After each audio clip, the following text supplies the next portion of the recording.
ውድ ቤተሰቦች ዛሬ በሐረግ ድራማ ላይ በኤፍራታ ነው የመጣሁት። ኤፍራታ እንግዲህ እውነቱን ስታውቅ እናቷ መሆኗን ገነት እንደ እብድ ሆናለች። በዛ ላይ ደግሞ ያፌት እየተከታተላት ይዟት እንትን ገብቷል ሂዷል ማለት ነው። ኤፍራታ ምንስ ሲገጥማት ይሆን? ምንስ ትሆን ይሆን? እንደዚህ እየተወራጨች እንደዚህ አንዳንዴ ልክ አለመሆናችን ይህ ድራማ ትምህርት ይሆናል ማለት ነው። እናት አብራ ተቀምጣ ለልጇ ምንም ነገር ሳትላት መጨረሻ ላይ ሲታወቅ ይሄ ለዚህ ደረጃ ይደረሳልና ሁላችሁም እናት የሆናችሁ የልጅና የእናትን ነገር ታውቁታላችሁ ማለት ነው። እና እሷም እንግዲህ ገነትን ፌንት ሰርታ ነበረ። ያው ቤቱን ለቃ ሄዳለች። ገኒም በቃ ተንግዲህ በኋላ እሷ ተለለች። ታውቃላችሁ ለሀብት ብላ አይደለም እሷ እየሰራች ያለችው እሷን ጥበቃ ነበረ። አሁን በቃ ሁሉንም ነገር ስታውቅ ክዳለች ማለት ነው። ለቃ ኤፍራታ ምን ስትሆን የሆነ ከያፌት እጅ ወድቃለች። አሁን በምንም እንትን ብትል ቻል አድርጋ ከቤቷ ብታለቅስ ኖሮ ይሄ ሁሉ ደረጃ አይደርስባትም ነበር። ግን አሁን ከያፌት ውስጥ ወድቃለች። የፈለግከውን ማድረግ ትችላለህ፣ አንተም ማግባት አልችልም ብለዋለች። ያፌትንም ስትፈልግ አሳስረው፣ ስትፈልግ አስገድለው፣ የራስ ጉዳይ ብለዋለች።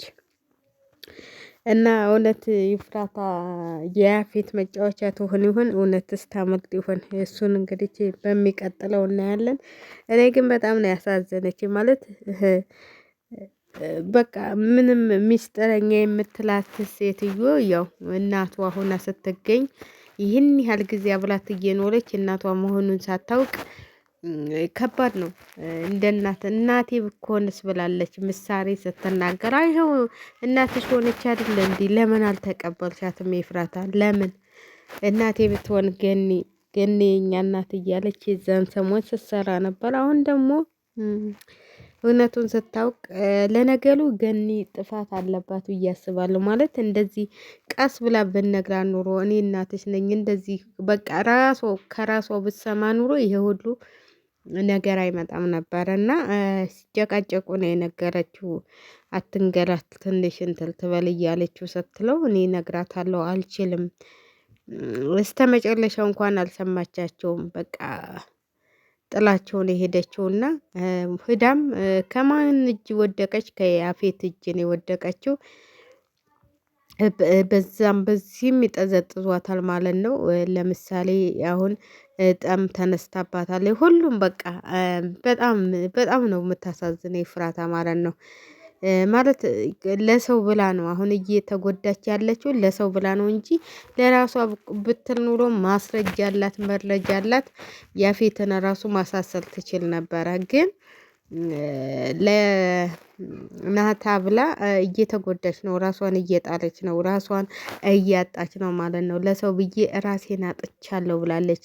አንዳንዴ ለሰው ብለን የምናደርጋቸው ነገሮች ራሳችንን የሚያሳጡናል። በቃ ከሰው የሚያራርቁናል፣ ሳናውቀው ራሳችንን የሚያሳጡናል። አንድ ነገር ለሰው ብለን የምናረጋቸው ለሰው ብለን የምንሰራቸው ስራዎች ለነሱ አይመስላቸውም። እኛን እየተጎዳ መሆኑንም አያውቁም። ያ ሁሉ ጉዳት አሁን በጣም አልገባትም። ለወንድሟ ብላ ያ ሁሉ ስቃይ እየገባችበት ማንም እየተረዳት የለ ማለት ነው። እና በጣም ነው የምታሳዝነው ኤፍራታ። ይፉዬ እንግዲህ በገዛ እጇ ከእንትና ጋር ሂዳ ወድቃለች ማለት ነው። በገዛ እጇ ሳይሆን መንገድ ላይ አግኝቷን ነው የወሰዳት። እሷን መጠበቅ ነው ስለው አሁን እየተከታተላን ነው። ምን እንደሚደርስባት አናውቅም ማለት ነው። ምን እንደሚደርስባት ሚስቴ ነች ምናምን እያላን ነው። እሱን ታውቁታላችሁ ባህሪውን የልቡን እንትን ልስታ የሚል ያወልሁን ነው እንጂ ኤፍራታን ፈልጓት አይደለም። በነገራችን ላይ ያፌትን ስለወደደች የሰው ደስታ ስለማይወድ ነው እንጂ በምንም ታምር ኤፍራታን ሊያገባትም አብሯትም ሊኖር አይችልም።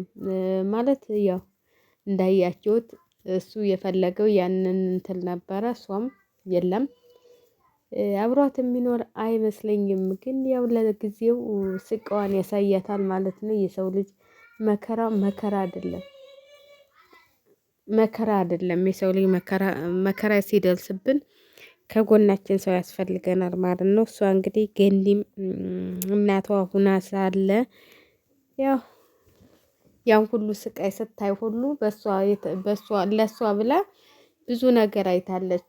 ብዙ ነገር የኢትዮጵያ እኔ እንጃ አንዳንዴ የሚገርመኝ ነገር በቃ ሰው እኮ ያለበትን የነበረበትን ያውቃል። ግን እዚሁ ሀገራችን ላይ ሆነን ራሱ እዛ ጋር አረብ ሀገር ማዳም ሰደበችኝ፣ የማዳም ልጆች ሰደቡን ብለን እናለቅሳለን።